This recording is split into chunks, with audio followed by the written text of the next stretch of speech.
जा रहा है, बड़ा कारवा जा रहा है इस बात से। और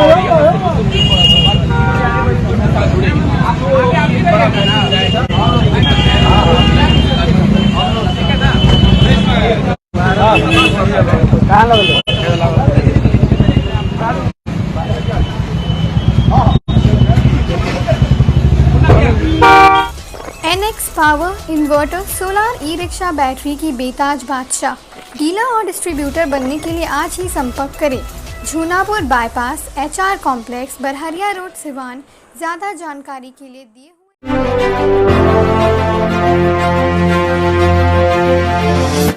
पाथी भरा फर्नीचर उद्योग, जहां पे शीशम और सागवान की लकड़ियों से बना हुआ आधुनिक फर्नीचर, सोफा सेट आदि मिलता है। सामान में भी आपको 10% की छूट, जिसमें फ्रिज, वॉशिंग मशीन। और नंबर पे कांटेक्ट करें। सिवान के दिवंगत पूर्व सांसद डॉक्टर मोहम्मद शहाबुद्दीन साहब की पत्नी और लोकसभा के पूर्व प्रत्याशी हिना साहब की ये तस्वीर है, जो आज सुबह लगभग 10 बजे अपने आवास नए किला से एक बड़े और लंबे काफिले के साथ आज वो पूर्वी चंपारण के ढाका में पहुंची।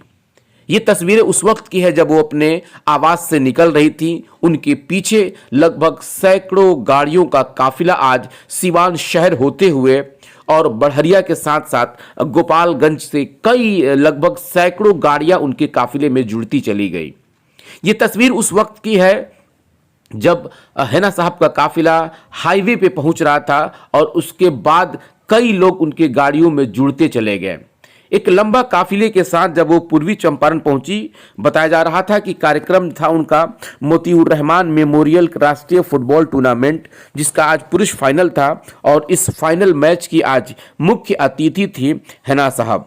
वहां के संरक्षक फैसल रहमान, जो कि पूर्व विधायक हैं, उनके संरक्षण में ये बड़ा फुटबॉल टूर्नामेंट हो रहा था।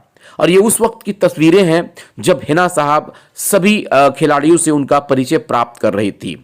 एक बड़ा राजनीतिक मैसेज के साथ साथ अगर देखा जाए तो लगभग वहाँ कई लोग कई तरीके के मायने लगा रहे हैं। कुछ लोगों का ये भी कहना है कि इसी रास्ते हिना साहब का अब ये दौरा उत्तर बिहार में चालू हो रहा है। हालांकि आगे क्या होगा अब ये कहना बड़ा मुश्किल है, लेकिन जिस तरीके से जब यस 24 न्यूज़ से बात करते हुए हिना साहब ने साफ तौर पे कहा कि इसका कोई राजनीतिक मायने नहीं है, बल्कि पूर्व सांसद डॉक्टर मोहम्मद शहाबुद्दीन साहब खेल के प्रति युवाओं को काफ़ी प्रेरित करते थे और युवा उनसे प्रेरणा भी लेते थे।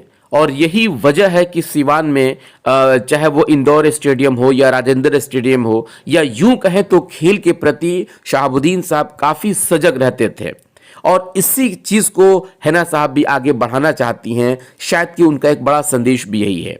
हालांकि जिस तरीके से पूर्वी चंपारण में ये बड़ा टूर्नामेंट का आयोजन किया गया, जिसके संरक्षक हैं फैसल रहमान साहब, जो कि हिना साहब के साथ साथ पहले शहाबुद्दीन साहब को भी बहुत सम्मान उन्होंने दिया था। इसी क्रम में उन्होंने हिना साहब को इस मैच के मुख्य अतिथि बना करके और वो पूर्वी चंपारण पे उनको आमंत्रित किया, जिसको लेकर के आज लगभग सभी लोगों में एक उत्सुकता थी। और ये तस्वीरें देख के आप अंदाज़ा लगा सकते हैं। हालांकि इसका कई राजनीतिक मायने भी हैं। अब तो आने वाला समय बताएगा कि इसका राजनीतिक मायने क्या हो सकता है।